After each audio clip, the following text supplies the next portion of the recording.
ಪಿತೃಪಕ್ಷ ಮಹಾಲಯ ಅಮಾವಾಸ್ಯೆ ಸಮಯದಲ್ಲಿ ಅಪ್ಪಿತಪ್ಪಿಯೂ ಈ ವಸ್ತು ಮನೆಗೆ ತರಬೇಡಿ. ಪಿತೃಪಕ್ಷದ 15 ದಿನಗಳಲ್ಲಿ ಯಾವ ತಪ್ಪುಗಳನ್ನು ಮಾಡಬಾರದು. ಅಕಸ್ಮಾತ್ ಮಾಡಿದರೆ ಏನೆಲ್ಲ ತೊಂದರೆಗಳು ನಿಮ್ಮ ಕುಟುಂಬದಲ್ಲಿ ಜರುಗುತ್ತವೆ ಎಂದು ಈ ವಿಡಿಯೋದಲ್ಲಿ ತಿಳಿಯೋಣ. ಪಿತೃಪಕ್ಷವು ಯಾವಾಗಲೂ 15 ದಿನ ಇರುತ್ತದೆ. ಈ ದಿನಗಳಂದು ನಮ್ಮ ಪೂರ್ವಜರನ್ನು ಸ್ಮರಿಸುವ ಪೂಜಿಸುವ ದಿನವಾಗಿದೆ. ಈ ವರ್ಷ ಸೆಪ್ಟೆಂಬರ್ 7ರಂದು ಆರಂಭವಾಗಿ ಸೆಪ್ಟೆಂಬರ್ 21ರವರೆಗೆ ಪಿತೃಪಕ್ಷ ಇರುತ್ತದೆ. ಪಿತೃಗಳ ಆತ್ಮಕ್ಕೆ ಶಾಂತಿಯನ್ನು ನೀಡುವುದಕ್ಕೆ ಈ ಸಮಯದಲ್ಲಿ ಶ್ರಾದ್ದ, ಪಿಂಡ ಪ್ರದಾನ, ತರ್ಪಣ ವಿಧಿ ವಿಧಾನಗಳನ್ನು ಮಾಡಲಾಗುತ್ತದೆ. ಇದರಿಂದ ಪಿತೃ ಶಾಂತಿಯಾಗುವುದರ ಜೊತೆಗೆ ಅವರ ಕೃಪೆ ನಮ್ಮ ಕುಟುಂಬದ ಮೇಲೆ ಸದಾ ಇರುತ್ತದೆ. ಪಿತೃಪಕ್ಷದ ಸಮಯದಲ್ಲಿ ಅಪ್ಪಿತಪ್ಪಿಯೂ ಈ ವಸ್ತುಗಳನ್ನು ಖರೀದಿ ಮಾಡಬಾರದು. ಅವುಗಳಲ್ಲಿ ಮೊದಲನೆಯದಾಗಿ ಚೂಪಾದ ವಸ್ತುಗಳನ್ನು ಖರೀದಿ ಮಾಡಬೇಡಿ. ಚೂಪಾದ ವಸ್ತುಗಳು ಎಂದರೆ ಕಬ್ಬಿಣದ ಚಾಕು, ಕತ್ತರಿ, ಬ್ಲೇಡ್ ಈ ರೀತಿಯ ವಸ್ತುಗಳನ್ನು ಖರೀದಿ ಮಾಡಬಾರದು. ಇದರಿಂದ ಪಿತೃಗಳು ಸಂತುಷ್ಟರಾಗುವುದಿಲ್ಲ, ಬದಲಾಗಿ ನಮ್ಮ ಮೇಲೆ ಕೋಪವನ್ನು ತೋರಿಸುತ್ತಾರೆ. ಪಿತೃಪಕ್ಷದ ಅವಧಿಯಲ್ಲಿ ಹೊಸ ಬಟ್ಟೆ ಖರೀದಿ ಮಾಡಬಾರದು ಎಂದು ಶಾಸ್ತ್ರ ಹೇಳುತ್ತದೆ. ಪಿತೃ ಕಾರ್ಯಗಳಿಗೆ ಮಾತ್ರ ಹೊಸ ಬಟ್ಟೆಗಳನ್ನು ಖರೀದಿ ಮಾಡಬೇಕು. ಅದನ್ನು ಹೊರತುಪಡಿಸಿ ಬೇರೆ ಉದ್ದೇಶಕ್ಕಾಗಿ ಈ ಸಮಯದಲ್ಲಿ ನೂತನ ವಸ್ತ್ರ ಖರೀದಿ ಮಾಡಬಾರದು. ಚಿನ್ನ, ಬೆಳ್ಳಿ, ಬೆಲೆ ಬಾಳುವ ವಸ್ತುಗಳನ್ನು ಖರೀದಿ ಮಾಡಬಾರದು. ಹೊಸ ವಾಹನ ಖರೀದಿ ಮಾಡುವುದು ಕೂಡ ಈ ಸಮಯದಲ್ಲಿ ನಿಷಿದ್ಧ. ಇದರಿಂದ ಕೆಟ್ಟ ಫಲಿತಾಂಶಗಳನ್ನು ನೀವು ನೋಡಬೇಕಾಗುತ್ತದೆ.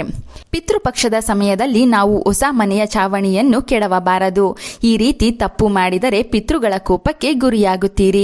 ಇದರಿಂದ ಪಿತೃದೋಷಗಳು ಕೂಡ ಬರುತ್ತದೆ. ಪಿತೃಪಕ್ಷದಲ್ಲಿ ಮದುವೆ, ಗೃಹ ಪ್ರವೇಶ, ಹೊಸ ಉದ್ಯಮಗಳನ್ನು ಆರಂಭಿಸಬಾರದು.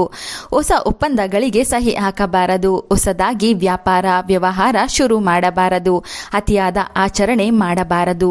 ದಾನವನ್ನು ಈ ಸಮಯದಲ್ಲಿ ಮರೆಯಬಾರದು. ದಾನ ನಿರ್ಲಕ್ಷ್ಯ ಮಾಡುವುದು ಕೂಡ ದೊಡ್ಡ ತಪ್ಪುಗಳಲ್ಲಿ ಒಂದಾಗಿದೆ. ಪಿತೃಪಕ್ಷದ ಸಮಯದಲ್ಲಿ ದಾನವು ಪೂರ್ವಜರನ್ನು ನೇರವಾಗಿ ತಲುಪುತ್ತದೆ. ಕರ್ಮದ ಹೊರೆಗಳನ್ನು ಕಡಿಮೆ ಮಾಡುತ್ತದೆ.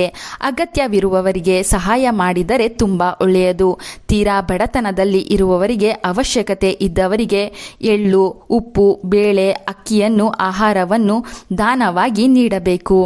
ಪಿತೃಪಕ್ಷ ಸಮಯದಲ್ಲಿ ಮನೆಗೆ ಬರುವ ನಾಯಿ, ಹಸು, ಬ್ರಾಹ್ಮಣ ಅಥವಾ ಭಿಕ್ಷುಕರಿಗೆ ಗೌರವದಿಂದ ಆಹಾರ ಅರ್ಪಿಸಬೇಕು. ಪಿತೃಗಳನ್ನು ಸ್ಮರಿಸಬೇಕು. ಇದರಿಂದ ಪಿತೃಗಳ ಕೃಪೆ ಬೇಗನೆ ನಿಮ್ಮ ಕುಟುಂಬಕ್ಕೆ ಸಿಗುತ್ತದೆ. ಮದ್ಯ, ಮಾಂಸಾಹಾರ, ಈರುಳ್ಳಿ, ಬೆಳ್ಳುಳ್ಳಿ, ಬದನೆಕಾಯಿ, ಮೂಲಂಗಿ, ಹಾಲು, ಹಳಸಿದ ಆಹಾರ, ಬಿಳಿ ಎಳ್ಳು, ಕಪ್ಪು ಉಪ್ಪನ್ನು, ಬೇಳೆಕಾಳುಗಳನ್ನು ಬಳಸುವಂತಿಲ್ಲ ಎಂದು ಹೇಳಲಾಗುತ್ತದೆ. ಪೂರ್ವಜರಿಗೆ ಎಂದು ತಯಾರು ಮಾಡಿದ ಆಹಾರವನ್ನು ಮೊದಲು ರುಚಿ ನೋಡಬಾರದು.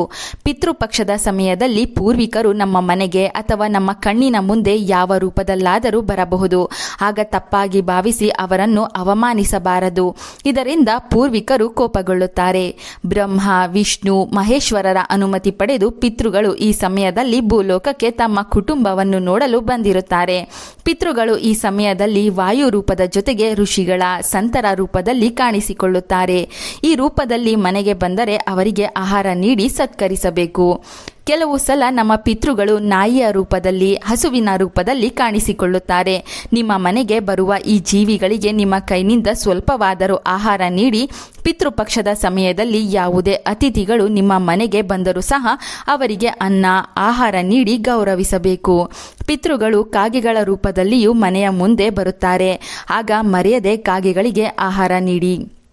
ಪಿತೃಪಕ್ಷದ ಸಮಯದಲ್ಲಿ ಪ್ರಾಣಿ, ಪಕ್ಷಿಗಳು, ಕೀಟಗಳನ್ನು ಕೊಲ್ಲುವುದು, ನೋಯಿಸುವುದು, ಹಿಂಸಿಸುವುದು ಕಟ್ಟುನಿಟ್ಟಾಗಿ ನಿಷೇಧಿಸಲಾಗಿದೆ. ಪೂರ್ವಜರು ಸೂಕ್ಷ್ಮ ರೂಪದಲ್ಲಿ ಈ ಸಮಯದಲ್ಲಿ ಭೂಲೋಕಕ್ಕೆ ಬಂದಿರುತ್ತಾರೆ. ಹಾಗಾಗಿ ಈ ಸಮಯದಲ್ಲಿ ಯಾವುದೇ ಜೀವಿಗಳಿಗೂ ಹಾನಿ ಮಾಡಬಾರದು. ಮಾಂಸ, ಮೀನು, ಮೊಟ್ಟೆಗಳನ್ನು ಸೇವಿಸುವುದು ತ್ಯಜಿಸಿ. ಈ ಸಮಯದಲ್ಲಿ ಯಾರ ಮೇಲೂ ಅಹಂಕಾರ, ಕೋಪ ತೋರಿಸಬೇಡಿ. ಪಿತೃಪಕ್ಷವು ನಮ್ರತೆ ಮತ್ತು ಸ್ಮರಣೆಯ ಸಮಯ. ನೀವು ಶ್ರೀಮಂತರಾಗಿರಲಿ, ಬಡವರಾಗಿರಲಿ, ನಿಮ್ಮ ಬಳಿ ಇರುವ ಸಂಪತ್ತು ಮತ್ತು ಸ್ಥಾನದ ಬಗ್ಗೆ ಹೆಮ್ಮೆ ಹೆಚ್ಚು ಪಡಬೇಡಿ. ಶ್ರಾದ್ದ ಮಾಡಬೇಕಾದರೆ ಜಗಳ ಮಾಡಿಕೊಂಡು, ಕೋಪ ಮಾಡಿಕೊಂಡು ಮಾಡಬೇಡಿ. ಕುಟುಂಬದ ಸದಸ್ಯರನ್ನು ಅವಮಾನಿಸಿ ನೋಯಿಸಬೇಡಿ. ಕೆಲವರು ತರ್ಪಣ ಅಥವಾ ಶ್ರಾದ್ದವನ್ನು ಪರವಾಗಿಲ್ಲ ಎಂದು ಭಾವಿಸಿ ಬಿಟ್ಟು ಬಿಡುತ್ತಾರೆ. ಆದರೆ ಗರುಡ ಪುರಾಣದ ಪ್ರಕಾರ ಆಚರಣೆಗಳನ್ನು ಮರೆತರೆ, ನಿರ್ಲಕ್ಷ್ಯ ಮಾಡಿದರೆ ನಿಮ್ಮ ಕುಂಡಲಿಯಲ್ಲಿ ಪಿತೃದೋಷ ಉಂಟಾಗುತ್ತದೆ. ಇದರಿಂದ ಮದುವೆ ತಡವಾಗುವುದು, ಹಣಕಾಸಿನ ತೊಂದರೆಗಳು ಹೆಚ್ಚಾಗಿ ಕಾಡುವುದು, ಯಾವ ಕೆಲಸಕ್ಕೆ ಕೈ ಹಾಕಿದರೂ ನಷ್ಟವಾಗುತ್ತದೆ, ಏಳಿಗೆಯನ್ನು ಕಾಣಲು ಸಾಧ್ಯವಾಗೋದಿಲ್ಲ. ಪಿತೃಪಕ್ಷದ ಅವಧಿಯಲ್ಲಿ ನಿಮ್ಮ ಕೈನಿಂದ ದೈವ ವೃಕ್ಷಗಳಿಗೆ ಜಲವನ್ನು ಅರ್ಪಿಸಿ ಬೇವು ಹರಳಿ ಸಸಿಗಳನ್ನು ನೆಟ್ಟು ನಮಸ್ಕಾರ ಮಾಡಿಕೊಳ್ಳಿ. ಏಕೆಂದರೆ ನಿಮ್ಮ ವಂಶದಲ್ಲಿ ಯಾರಾದರೂ ದೈವ ವೃಕ್ಷಗಳನ್ನು ಕಡಿದಿದ್ದರೆ ಆ ದೋಷಗಳು ಇದರಿಂದ ನಿವಾರಣೆಯಾಗುತ್ತದೆ. ಪಿತೃಪಕ್ಷದ ಸಮಯದಲ್ಲಿ ಯಾವ ತಪ್ಪುಗಳನ್ನು ಮಾಡಬಾರದು ಎಂಬುದರ ಮಾಹಿತಿ ನಿಮಗೆ ಇಷ್ಟವಾದರೆ ತಪ್ಪದೆ ವಿಡಿಯೋಗೆ ಒಂದು ಲೈಕ್ ಕೊಟ್ಟು ಎಲ್ಲರಿಗೂ ಈ ವಿಡಿಯೋ ಶೇರ್ ಮಾಡಿ.